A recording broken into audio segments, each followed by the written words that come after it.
생생한 대선 현장 상황 전해드리는 대선 상황실 시작합니다. 대선을 열흘 앞둔 어제 선관위와 행안부가 선거인 명부를 확정했습니다. 이는 유권자 수를 집계해서 이름을 적어둔 장부인데요.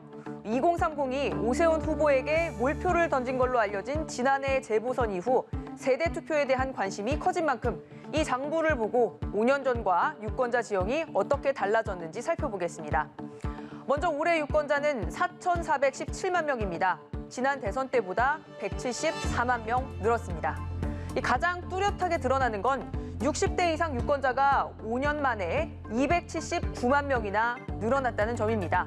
60대가 176만 명, 70대 이상이 103만 명 증가했습니다.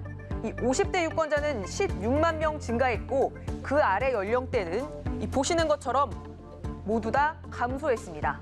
30대 유권자 감소폭이 80만 명으로 가장 크고 40대는 57만 명, 그리고 20대는 17만 명 줄었습니다.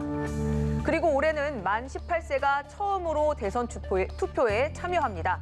18세 유권자는 50만 명가량으로 추산되고요. 18세, 19세 합쳐서 총 98만 명, 전체 유권자의 2%를 차지합니다. 보셨듯이 60대 이상 유권자는 5년 전보다 27%나 늘었는데 20, 30, 40은 모두 다 감소. 그러니까 저출산 고령화 현상이 본격적으로 영향을 미치는 첫 선거라고 볼 수 있습니다. 이렇게 되면서 세대 분포도 달라졌습니다. 연령대별 유권자 비중을 보면 50대 유권자가 19.5%로 가장 많고 40대 18.5%, 60대 16.4%로 이어집니다. 지난 대선 땐 40대 유권자가 이렇게 보듯이 20.6%로 가장 많았습니다.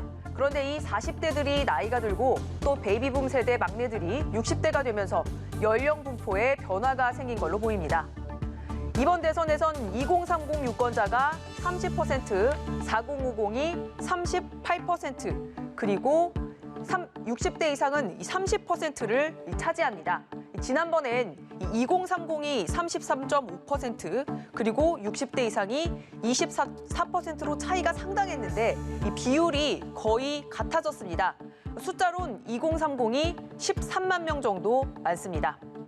전통적으로 고령층은 보수 후보에게 우호적인데 그렇다면 이런 유권자 변화가 윤석열 후보에게 유리한 걸까요?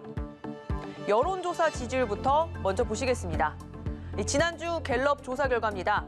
숫자가 대폭 늘어난 60대 이상에서 윤 후보 지지율이 확실합니다. 뚜렷합니다. 60대에선 윤석열 58, 이재명 28%, 또 여기 70대 이상에선 윤석열 59%, 그리고 이재명 23%입니다. 이들은 투표율이 높습니다. 지난 대선 투표율을 보면 60대가 84%로 투표율 가장 높았고 70대가 81.8%로 뒤를 이었습니다. 그러나 60대 초반은 좀 다르게 봐야 한다는 의견도 있습니다. 이들은 50대 민주화 세대와 정서가 같기 때문에 이재명 후보 지지가 많이 나올 수 있다는 겁니다. 35세부터 60대 초반까지가 저희 지지층이 비교적 좀 튼튼한 편인데요. 새로 추가된 60대 초반들은 대부분 민주당 또는 이재명 후보를 지지하는 층이 강한 것으로 저희는 분석하고 있습니다. 그래서 큰 판세에서는 60대 이상이 늘었다 하더라도 저희를 지지하는 층이 늘었다.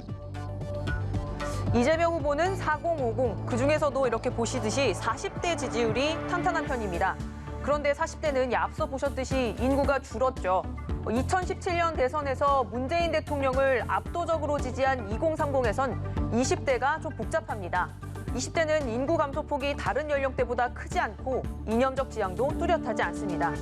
여론조사상 양강 지지율은 이렇게 28대 26으로 팽팽하고 안철수 후보 지지율이 다른 연령대보다 26%로 훨씬 높습니다. 그러니까 세 후보가 거의 비슷한 지지율이라고 볼 수 있는데요. 이 후보들이 마지막 퍼즐인 20대 표심 얻기에 집중할 수밖에 없는 이유입니다. 이재명 후보가 아무리 2030을 위한 정책을 낸다고 하더라도 큰 틀에서 보면 민주당이라고 하는 이 정책 실행의 집단이 바뀌지 않는 한은 그 부분을 얼마나 믿을 수 있을까라는 근본적인 회의감이 2030 세대에게는 분명히 있을 것이다. 지역별 변화도 눈여겨볼 대목입니다. 경기도 유권자가 117만 명이나 증가한 점이 눈에 띕니다. 인천도 11만 명 늘었습니다. 왜일까요? 이 부동산 문제 때문에 서울을 빠져나간 사람들이 그만큼 많았다는 걸로 해석이 됩니다. 서울 유권자는 4만 6천 명으로 줄었지만 이 전반적으로 수도권 유권자가 크게 늘었기 때문에 수도권의 중요성이 더더욱 커졌습니다. 다른 지역을 보시면 충청 유권자는 16만 명, 호남 6만 명, 부울경 4만 명, 그리고 대구 경북 3만 명가량 유권자가 늘었습니다. 이제 9일 앞으로 다가온 대선, 후보들에겐 지지율이 높은 연령층을 투표소로 끌어오고 또 아직 마음을 정하지 못한 부동층에 마음을 얻어야 하는 과제가 남았습니다. 그런데 서로를 향한 언사는 갈수록 거칠어지고 있습니다. 지휘하는 사람이 일단 역량이 있어야 해요. 지휘하는 사람이 모르면 잘 아는 사람 골라 쓰면 된다는데 골라 쓸래도 골라 쓸 머리가 있어야 되지 않습니까? 도발이란 말을 못합니다. 이 민주당 정권은. 이게 바로 운동권 정권이라 그렇습니다. 이런 멍청한 생각을 갖고 도대체 누굴 뽑아야 하냐는 부동층 고민이 한층 깊어지면서 마지막까지 휘말리는 선거가 될 거라는 점 분명해 보입니다. 대선 상황실 오늘은 여기까지입니다.